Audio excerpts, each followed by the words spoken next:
안녕하세요. 오늘 할 얘기는 어떤 내용이냐, 오늘의 강의의 내용은 트럼프 이야기. 요즘 세간에 너무너무 시끄럽죠. 일단 트럼프 이야기 할 거예요. 트럼프 이야기.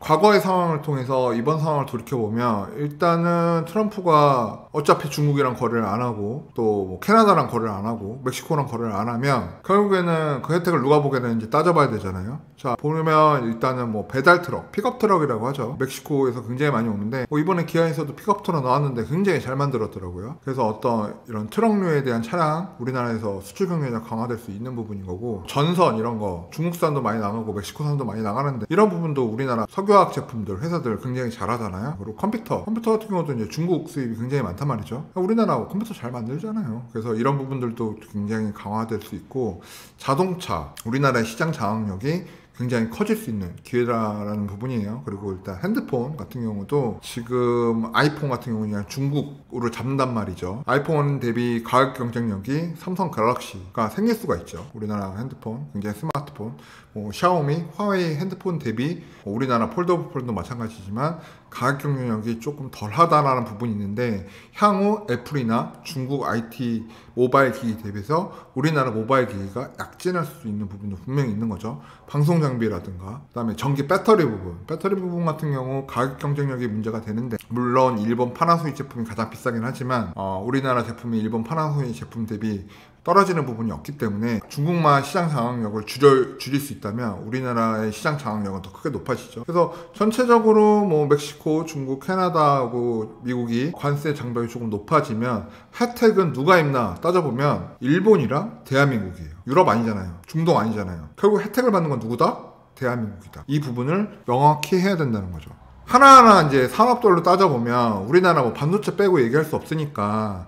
근데 굉장히 최근에 힘들었던 게 저가 반도체 중심으로 한국 반도체 시장이 중국에 잠식당할 수 있다. 이 이슈가 굉장히 컸잖아요. 그죠? 그런데 결국엔 4차 산업의 필수제는 반도체는 결국에는 모든 이 분야, 그리고 로봇이든 인공지능이든 4차 산업의 쌀과 같은 굉장히 중요한 부품이라는 거예요. 이거 없이 아무것도 안 되죠. 근데 중국이 시장 장악력을 잠식당하고 줄어들고 우리나라가 다시 시장을 장악하여 나간다면 일본 대비 우리나라가 반도체가 압도적인 건 당연한 거니까. 그리고 유럽 쪽에서도 현재 AI 4차 산업에 대한 부분에 투자를 지속적으로 하고 있기 때문에 향후 시장성을 보게 되고, 오히려 관세가 맞아서 전체적으로 중국 반도체 시장이 잠식당하게 되고 우리나라 관세를 맞더라도 강해지는, 가격 경쟁력이 오히려 좋아지는 상황이 벌어질 수 있다는 거죠. 결국 저가형 반도체를 위주로 성장하려던 중국의 시장의 잠식, 장악력이 줄어들게 되고, 관세를 맞아버려서 중국 반도체가 미국에서 지금도 사지 않지만 팔릴 확률이 낮게 되고, 그렇게 되면 돈을 못 버니까 중국 입장에서도 반도체에 엄청난 투자를 계속 쏟아붓는 것이 부담스러워지는 상황이 될 것이고, 그렇다 보면 대체할 수 있는 나라가 대한민국 정도밖에 없잖아요. 특히 이런 메모리 산업 같은 경우는 중국의 추격이 무섭다, 걱정된다 이런 것들이 있었는데, 이번 기회로 중국의 경제 성장이 누그러들게 된다면 반도체 성장도 같이 누그러들게 될 거란 말이에요. 그렇게 된다면 4차 산업, 3차 산업 모든 산업의 쌀과 같은 존재가 반도체이기 때문에 우리나라 반도체가 관세를 맞던 안 맞던 꼭 필요한 부품이기 때문에 안 살 수가 없단 말이에요. 모든 기업들이. 지금 유럽도 AI, 4차 산업 이런 부분에 대한 투자나 걸기를 시작을 하고 있기 때문에 향후 미래를 본다면 대한민국의 메모리 산업, 반도체 산업이 전 세계에서 입지를 더 강화할 수 있는 좋은 기회가 될 수 있다는 거죠. 그래서 입지를 더 굳건히 하고 강화하고 시장 장악력을 높일 수 있는, 그리고 중국의 추격을 시간을 좀 지연시키면서 확 치고 올라갈 수 있는, 어떻게 보면 대한민국 반도체의 기회인 시점이다. 관세가 반도체 산업을 죽이는 것이라는 사고의 전환이 좀 필요하다는 거죠. 자, 자동차 산업도 마찬가지예요. 이번에 상하이 모터쇼도 있었고, 지금 중국 자동차들 보게 되면 어마어마합니다. 서스펜션 기술도 어마어마하고 자율주행도 어마어마하고, 그만큼 화재 사고도 많긴 하지만 자동차는 또 신뢰성이 중요하잖아요. 그런데 지금 유럽 시장 같은 경우는 기아가 굉장히 발군으로 성장하고 있고, 또 미국에서는 또 하이브리드, 또 현대차가 또 시장을 또 잠식하고 강화하고 있는 지금 기점이기 때문에, 지금 중국의 전기차 성장을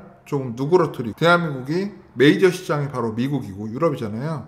이쪽을 이쪽에서 발군성을 보여주고 강화하게 되고 점점 시장 포지션을 넓혀갈 수 있다고 본다면 자동차 산업도 이번 미중 무역 갈등 그리고 전체적인 관세 정책에 있어서 그렇게 나쁘게 볼 건 아니에요. 그리고 반도체하고 자동차의 특징이 뭐냐면 하이닉스도 마찬가지고 삼성전자도 마찬가지고 현대차 같은 경우 이미 뭐 알리바마에 공장이 있었고 이번에 또 추가 투자해서 공장을 더 짓겠다 뭐 이런 협약까지 지금 맺은 상태이기 때문에 뭐 일본이라든가 다른 나라들보다는 미국에서 더 현지화 공장을 통한 생산이 더 빠를 거예요. 그게 뭐예요? 어떻게 보면 우리나라는 기회일 수 있다. 자, 다음 산업도 한번 살펴보자고요. 지금 현재 조선업, 요즘 조선주 난리도 아니죠. 자, 글로벌 시장 점유율 1등이 어디냐? 중국입니다. 그죠? 하지만 우리나라가 이제 LNG라든 대형 컨테이너선, 친환경선 뭐 이런 부분들이 있어서는 고기술이 필요한 선박에 대해서는 우리나라 기술력이 세계 1등이에요. 그래서 일본 조선 시장이 어렵기 때문에 그래서 결국 이런 조선 부분에 있어서도 이번 관세 무역 전쟁이라고 일컫는 이 상황에서는 굉장히 유리한 고지예요. 그렇기 때문에 이 부분이 또 미국과도 협상 카드가 될 수 있는 부분이고 결국 뭐 미국의 이지스함을 건조할 수 있는 건 뭐 대한민국밖에 없으니까 그렇죠? 이런 조선 산업에 있어서도 지금 점유율 1등의 중국 조선업을 우리나라가 따돌릴 수 있는 굉장히 빅찬스라고 보는 것이 맞고 또한 배터리 뭐 미래산업 각광받는 미래산업이잖아요. 이 배터리 산업 기준에서도 우리나라가 일단 굉장히 어려움을 중국 회사 때문에 많이 겪고 있었던 것이 현실이잖아요, 실제로. 근데 이 배터리 산업은 뭐 전기차 시장이 딱 이렇게 볼 건 아니에요. 미래로 보게 되면 에너지 저장 공간으로서 굉장히 큰 역할을 할 거기 때문에 키워나가야 되는 산업이 명확하거든요. 근데 여기서 지금 중국 업체를 따돌리고 또 성장할 수 있는 또 기회가 됐다라고 보는 것이 자산시장을 개편하고 이번 기회가 이렇게 중국의 배터리 시장을 조금씩 잠식해 나가고 더 키울 수 있는 상황이라고 본다면 우리나라 경제에 그렇게 크게 비관적으로 볼 부분은 아니라는 거죠. 그것은 역사가 증명해 주는 부분이니까 기회만 잘 포착하면 되지 않을까 생각을 합니다. 자, 우리 4차 산업도 생각을 해봐야죠. 지금 4차 산업 하면 우리 뭐 챗GPT 뭐 유료로 쓰는 분들도 많지만 최근에는 4차 산업에 있어서 중국산 통신 장비라든가 이러한 부분들이 굉장히 비약적으로 성장하고 있고 AI도 비약적으로 뭐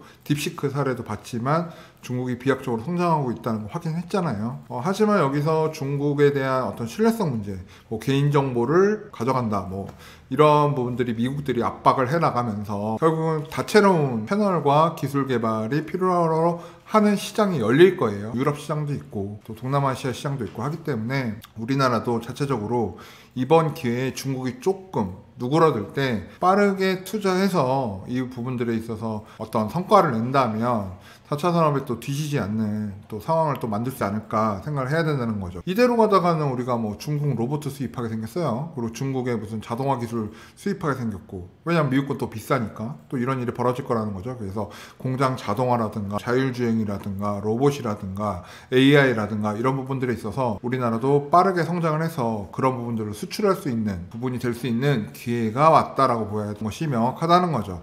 이걸 단기적으로 해낼 수 있는 건 아니겠지만 그래도 기회가 있을 때 시도하고 도전하는 것이 지금 좋은 시점이 왔다라고 평가를 하시는 것이 좋을 것 같습니다. 이렇게 여러 가지 3차 산업, 4차 산업, 뭐 기존 산업들 보더라도 한국을 맹추격하던 중국의 산업들이 있어요. 근데 여기서 결국엔 중국이 무역 수지가 안 좋아지고 돈을 못 벌고 덜 벌고 하다 보면 투자의 여력도 줄어들고 중국의 경제 성장률도 좀 누그러들고 이런 상황이 되면 결국에는 대체품이 필요하고 이것들을 대체 생산해 줄 나라가 필요하잖아요. 전 세계에 대한민국밖에 없다는 거죠. 네, 물론 일본 있어요. 일본 뭐 장난 아니잖아요. 자, 현재 일본의 산업들이 다시 재건되고는 있으나 현재 많은 부분들이 있어서 한국 제품들이 가격 경쟁력이 더 좋아요. 그 부분은 뭐 인정해야 되는 부분이라 결국에는 기술력이 같다 하더라도 가격 경쟁력 부분에서 우리나라가 굉장히 뛰어나고 또 기술력인 부분에 있어서도 일본보다 훨씬 더 나은 제품들이 많기 때문에 이번 기회만 잘 이용하면 결국 중국과의 경쟁에서 조금 시간을 벌고 앞으로 좀 더 튀어나갈 수 있는 상황이 향후 2년, 3년, 4년, 5년 지나면 벌어질 수 있다라는 것을 생각을 한다면 대한민국의 경기를 그렇게 부정적으로 볼 이유는 없다는 거죠. 제가 여러분한테 드리고 싶은 메시지는 정확해요. 경기 침체가 온다. 주식시장 폭락할 것이다. 자산시장 폭락할 것이다. 부동산 폭락할 것이다. 대한민국 경제는 망할 것이다. 이 트럼프와의 무역 관세 전쟁에서 대한민국 망할 것이다. 왜? 대한민국 수출로 먹고 사는 나라니까. 이렇게 이야기하는 것들이 너무너무 많다는 거죠. 주변에서. 뉴스를 봐도 그렇고 유튜브를 봐도 그렇고. 근데 그렇게 생각하지 말라는 거예요. 주식시장 같은 경우는 변동성이 워낙 크니까 그럴 수 있어요. 하지만 또 반등 나오고 또 폭락 나오고 반등 나오고 이럴 수 있어요. 하지만 경기라는 것은 조금 중기턴 롱텀으로 봐줘야 되거든요. 결국에는 우리가 부동산 시장 같은 경우도 중기적인 텀으로 봐야 되는 부분인 거고, 그래서 이렇게 봤을 때는 글쎄 뭐 단기적으로 좀 혼란스러운 시장의 형태는 있겠지만 결국에는 이런 현상들이 지속이 되면 대한민국 입장에서 오히려 유리한 거 아닌가? 대한민국 기업들의 이익이 늘어나게 되고 결국 그 이익들은 대한민국 경기를 살리는데 도움이 되는 부분이기 때문에 대한민국 경기가 그렇게 나쁘지는 않겠다 판단을 하는 게 사실은 투자에 있어서 좋은 방향성을 보여줄 거라는 말씀을 드리고 싶은 거예요. 그래서 이 부분을 꼭 기억하셨으면 좋겠습니다. 이제 추가로 현재 우리나라가 이제 협상을 진행을 하고 있을 텐데 미국에서 이야기하는 것들이 있죠. 알래스카 에너지 개발 산업, 조선업 분야 협력 이런 거 요청했잖아요. 조선업 분야 협력하면 되는 부분인 거고, 알래스카 에너지 개발 사업 큰 돈이 드는 사업이긴 해요. 하지만 미국과 함께하는 사업이라면 우리나라 입장에서는 좀 긍정적으로 검토해야 되지 않을까 생각합니다. 왜냐면 우리나라 에너지가 안 나오잖아요. 결국 알래스카 에너지 개발 산업이 성공을 하게 된다면 거기서 우리가 에너지 수입해 오는 거는 가장 싼 금액으로 수입해 올 수 있을 거기 때문에 에너지 자립도 거의 없는 대한민국 입장에서는 딱히 반대할 입장도 아니라는 거죠. 그래서 미국도 좋고 우리나라도 좋고 한 윈윈한 정책이기 때문에 이런 부분들 같은 경우 적극적으로 또 수용할 수 있는 방안도 정부에서 검토해 나가지 않을까도 생각을 하고 있어요. 때문에 이런 부분을 통해서 우리나라가 상호관세 부분을 조금 낮출 수 있다면, 한 15% 선까지 낮출 수 있다면 우리나라의 제품의 경쟁력은 가장 좋은 경쟁력을 보여주게 될 것이고, 그리고 우리나라의 미래도 그렇게 나쁜 모습 보이지 않을 거라는 거. 제 말을 잘 들어보면 이거 진짜 대한민국 기회 아닌가? 이런 생각을 해보실 수 있을 거라고 믿습니다. 자, 실내적으로 일단 보여주는 부분이 현대차예요. 현대차 정의선 회장.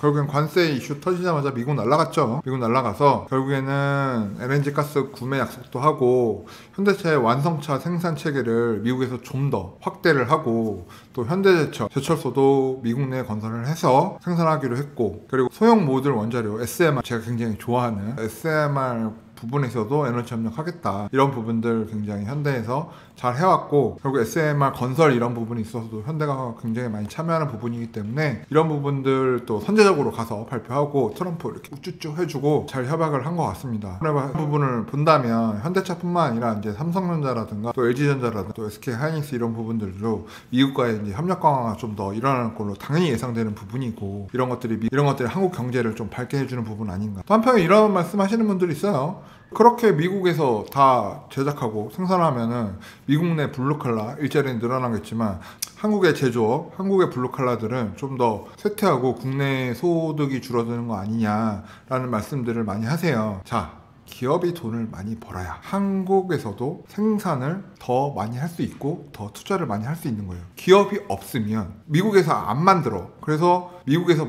못 팔아. 아니면 가격 경쟁력이 없어. 자, 그럼 한국에 무슨 공장이 무슨 의미가, 그죠? 그래서 한국의 생산도 지속적으로 해 나가려면 기업이 살아야 하고, 결국 미국에서 소비되는 물건은 미국에서 어느 정도 제작을 해주는 것이 기업의 이윤 늘리고 확대하고, 그래야 대한민국의 제조업도 유지가 되죠. 전량 미국에서 다 생산하는 거 아니잖아요. 그러면서 인도네시아, 태국, 말레이시아, 유럽 같은 시장을 개척을 해나가는 것이 굉장히 중요한 포인트일 거고요. 지금 기업하시는 분들 머릿속에는 저랑 똑같은 생각 하실 거예요. 그죠? 미국 시장 유지하고 확대하고, 그리고 거기서 벌어들인 돈으로 제3세계 시장 확대하고 유럽 시장 확대하고, 자, 이렇게 시나리오를 써나가고 있을 거라고 믿고 있고, 그렇게 되면 대한민국의 경기 그렇게 나쁘지 않을 것이다 라고 판단하시는 게 유리할 것 같습니다. 자, 자동차 부품, 지금 중국이 자동차 부품 엄청 많이 팔잖아요.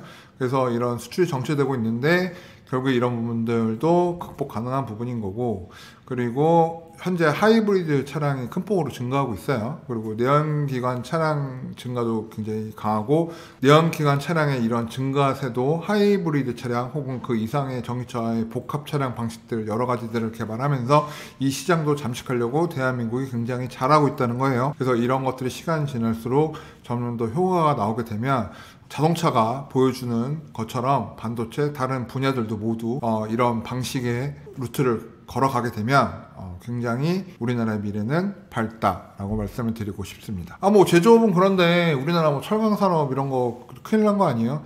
여러분들이 잘 모르시는데 우리나라는 쿼터제가 도입돼 있다고 제가 이전에도 말씀드렸죠. 결국에 관세를 맞게 되면 쿼터 제도는 폐지하는 게 맞아요. 그죠? 그래서 쿼터 제도 폐지하게 되면 물량이 늘어나니까, 팔 수 있는 물량이 늘어나니까 이런 부분들도 시간을 좀 지켜봐야겠지만 결국에는 판매량의 증가로 어느 정도 커버가 되고 수익률이 어느 정도 현재하고 크게 다르지 않고 저하되지 않을 가능성이 굉장히 높습니다. 지금 미국의 철강 주요 수입국이 한국의 9.7%인데 이게 쿼터제예요. 우리나라 1밖에 수출을 못하게 돼 있어요. 하지만 이 쿼터제가 풀리게 되면 증가한다고 볼 수는 없겠지만 그래도 멕시코의 철강보다는 더 많이 팔릴 확률이 높다는 거죠. 자, 캐나다는 철강 관세 안 맞아요? 맞아요. 브라질도 맞겠죠. 멕시코도 맞을 겁니다. 그러면 한국 철강도 관세에 맞겠지만 쿼터제가 풀리면 그만큼 더 많이 팔 수 있다는 거죠. 그래서 이런 부분들을 너무 안 좋게 생각하지 말고 이것도 기회다 라고 생각해 볼 수 있다는 거죠. 자, 이렇게 한국의 산업들은 현 상황으로 봤을 때 기회를 맞고 있어요. 기회를 맞고 있고 그래도 협상이 잘 안 되면 어떡하죠? 미국이 뭐 우리나라 방위금 분담 어쩌고 저쩌고 뭐 어떻게 하고 뭐 말도 많던데 한국을 콕 집어서 이렇게 막 하던데. 자, 일단은 트럼프는 늘 말을 세게 해요. 내가 늘 얘기하잖아. 말 세게 한다고. 자, 지리적으로 대한민국은 이 김정은, 북한, 그리고 중국, 러시아하고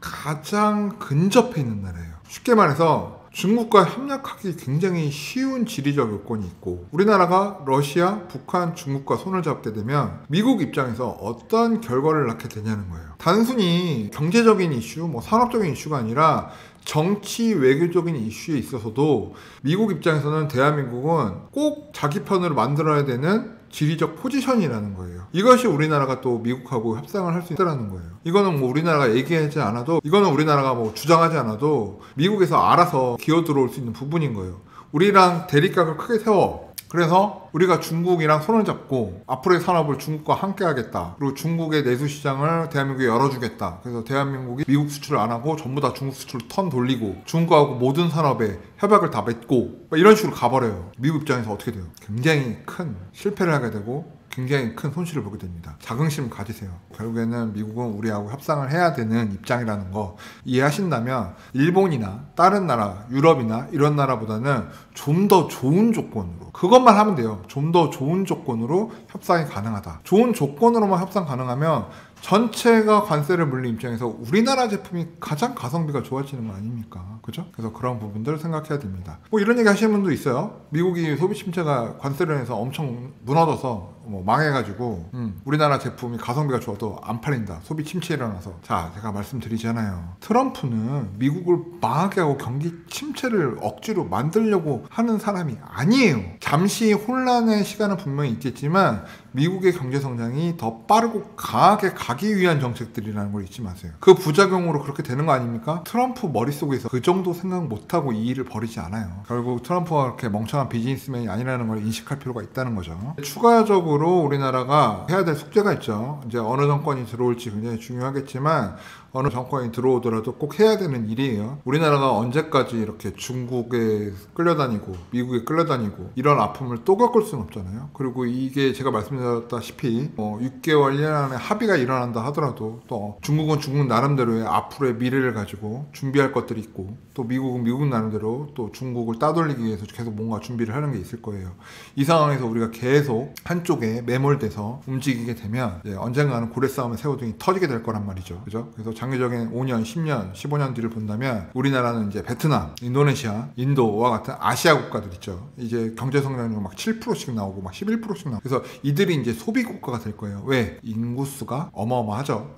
인구수가 어마어마하고 그들의 소득이 늘어나고 있잖아요, 지금. 그렇다면 소비 행태가 진화하고 발전할 거란 말이죠. 그러면 이제 고가의 IT 제품들이나 또 무조건 싸다고 사는 게 아니라 조금 더 좋은 품질의 것들을 원하는 소비 계층들이 급격하게 늘어나는 나라가 나라가 바로 이들이라는 거죠. 그래서 이런 나라들로 뭐 말레이시아도 마찬가지지만 이런 동남아시아 계열로 우리나라가 경제협력을 굉장히 잘해줘야 돼요. 그들이 필요한 게 무엇인지, 고속도로가 필요한지, 철도가 필요한지, 항만이 필요한지 그런 것들을 공동 개발하고 공동 투자해서 그 나라의 근대화에 그리고 그 나라의 자본주의화 조금 더 우리나라가 같이 투자 협약이라든가 이런 부분들을 계속 해나가면서 한국의 이미지를 좋게 만들어주고 거기서 또 수익을 얻고 그러면서 한국의 제품들을 그 나라에 또 많이 팔고 이러한 과정들을 만들어내야 된다는 거죠. 이거 제일 잘하는 나라가 미국이었고 일본이었고 중국 아니었습니까? 이제 한국도 이 대열에 들어가지 않으면 안 돼요. 그래서 이러한 부분들을 또 잘 해낼 수 있는 정권이 들어오길 바라고 우리나라는 꼭 이것을 해나가야 된다. 그래서 이러한 경제협력들이 이루어진다라는 기사들이 자꾸 나오면 우리는 더 안도하면 돼요. 대한민국의 경제가 잘 될 거야, 회복될 거야, 좋은 방향으로 갈 거야. 그래서 이런 뉴스가 나오는지도 여러분들이 앞으로 면밀히 계속 검토를 해나가야 되는 상황 중에 하나다라는 것을 꼭 기억하셨으면 좋겠습니다.